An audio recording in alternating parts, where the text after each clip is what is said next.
Pemirsa, keluarga Brigadir Joshua bertolak ke Banten untuk menghadiri agenda wisuda Joshua di Universitas Terbuka di Tangerang Selatan, Banten. Ayah Brigadir Joshua, Samuel Huta Barat, bertolak ke Bandara Soekarno-Hatta, Tangerang, Banten dari Bandara Sultan Taha Jambi Senin sore. Rencananya, keluarga Brigadir Joshua akan menghadiri wisuda Joshua di Universitas Terbuka di Tangerang Selatan, Banten. Saat ditanya terkait hasil otopsi ulang, ayah Joshua tak memberi tanggapan. Belum lihat saya. Belum lihat ya? Belum lihat. Mau kemana?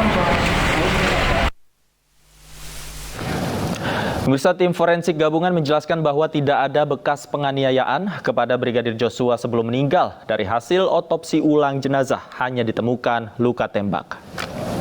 Kami sudah bisa pastikan dengan keilmuan forensik yang sebaik-baiknya bahwa tidak ada tanda-tanda kekerasan selain kekerasan senjata api pada tubuh korban. Seperti itu. Apa ada perbedaan Pak dari otopsi pertama?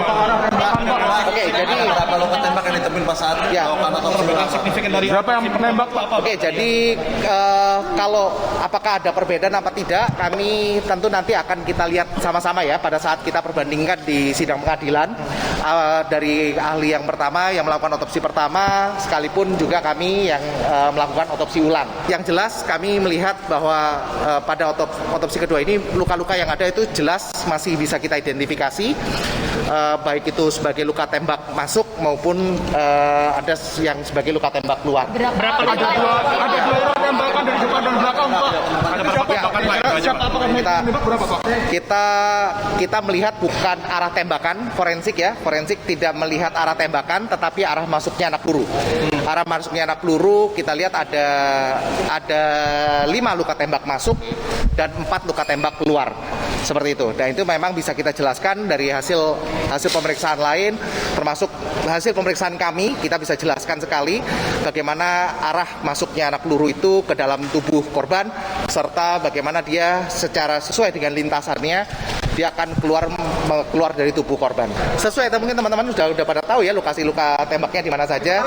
Sudah di ini ada 2 luka yang fatal tentunya ya. Ada 2 luka yang fatal, yaitu luka di daerah dada dan di kepala. Itu sangat fatal ya. Kata keluarga korban ada otak pindah ke dada, itu bagaimana tanggapan? Jadi gini, kita semua berdasar apa yang didapatkan pada tubuh korban itu kita lihat yang jelas sudah dikembalikan pada tubuh korban, dan memang ada hal-hal yang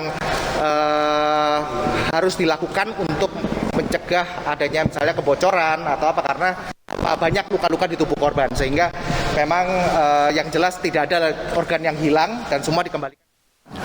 Jumlah oknum polisi yang diperiksa terkait kasus pembunuhan Brigadir Joshua bertambah menjadi 83 orang. Jumlah ini bertambah 20 orang dari sebelumnya 63 orang yang diperiksa.